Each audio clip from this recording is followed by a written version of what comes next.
Nous allons revoir ensemble les critères de divisibilité. Commençons par le critère de divisibilité par 2.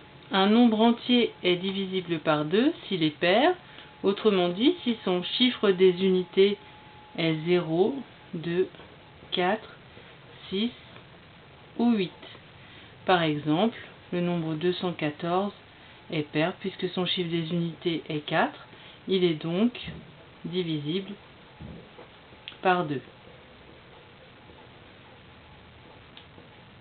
En ce qui concerne le critère de divisibilité par 3, il s'énonce ainsi: un nombre entier est divisible par 3 si la somme de ses chiffres est un multiple de 3. Par exemple, le nombre 411 est-il divisible par 3?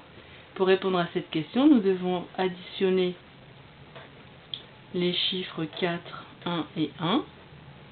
On obtient 6. 6 est un multiple de 3, donc 411 également. Donc on peut écrire la réponse ainsi: 6 est un multiple de 3, donc 411 est divisible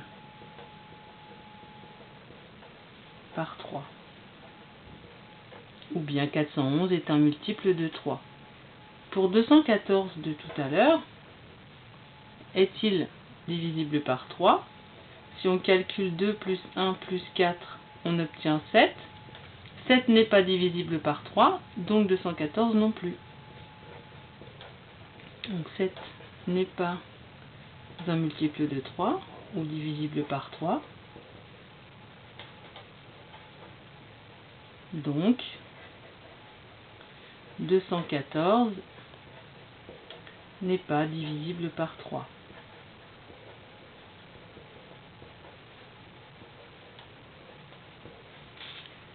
Passons maintenant au critère de divisibilité par 4. Un nombre entier supérieur à 100 est divisible par 4 si le nombre formé par ces deux derniers chiffres est un multiple de 4. Il est difficile à réciter parce qu'en général les élèves changent certains mots de la phrase et du coup changent son sens également. Donc attention quand on la récite. Prenons par exemple le nombre 1436. Le nombre formé par ces deux derniers chiffres est 36. Il faut vérifier si 36 est ou n'est pas dans la table de 4. Ici, on sait que 9 fois 4 est égal à 36. Donc 36 est divisible par 4 et 1436 également. Donc on écrirait la réponse ainsi: 36 est divisible par 4. Donc 1436 est divisible par 4. A noter que pour être divisible par 4, on doit déjà être divisible par 2. Passons maintenant au critère de divisibilité par 5. Un nombre entier est divisible par 5 si son chiffre des unités est 0 ou 5. Donc par exemple, 315, 5670 sont divisibles par 5. Ensuite, il nous reste deux critères. Le critère de divisibilité par 9.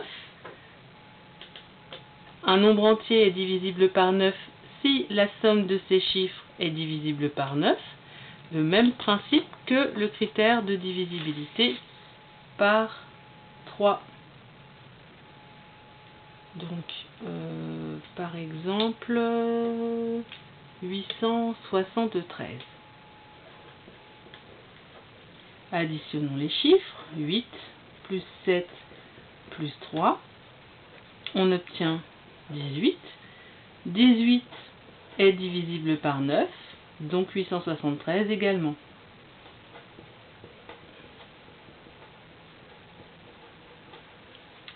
Donc 873 est divisible par 9. A noter que si on est divisible par 9, on est forcément divisible par 3. Et attention, certains élèves pensent qu'un nombre est divisible par 3 s'il se termine par 3, 6 ou 9. Non, on ne mélange pas tout, hein. Donc il faut bien faire attention de bien vérifier la somme des chiffres pour le critère de divisibilité par 3 et par 9. Le petit dernier, c'est le critère de divisibilité par 10. Donc un nombre entier est divisible par 10 s'il se termine par 0, si son chiffre des unités est 0. Donc par exemple, je sais pas, 1720 est divisible par 10. Un nombre divisible par 10, on peut remarquer qu'il est divisible par 2 et par 5, donc par 10. Pour conclure, on pourrait donner un exemple de nombre qui est à la fois divisible par 2, par 3, par 4, par 5, par 9, par 10. Par exemple, 3240. Son chiffre des unités est pair, donc il est divisible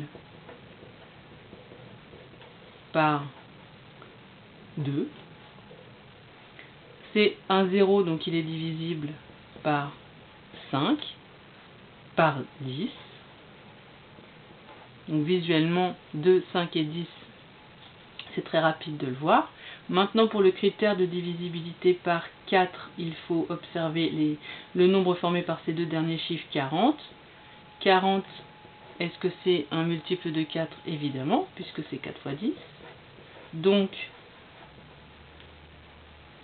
3240 est divisible par 4. Et pour les critères de divisibilité par 3 et par 9, il nous reste à faire la somme des chiffres.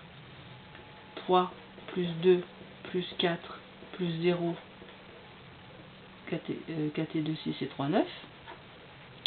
9 est divisible par 3 et par 9. Donc, 3240 également est divisible par 3 et par 9. Donc surtout ne pas mélanger tous les critères et bien réfléchir avant de répondre, ne pas aller trop vite, notamment pour le critère de divisibilité par 3 et par 9.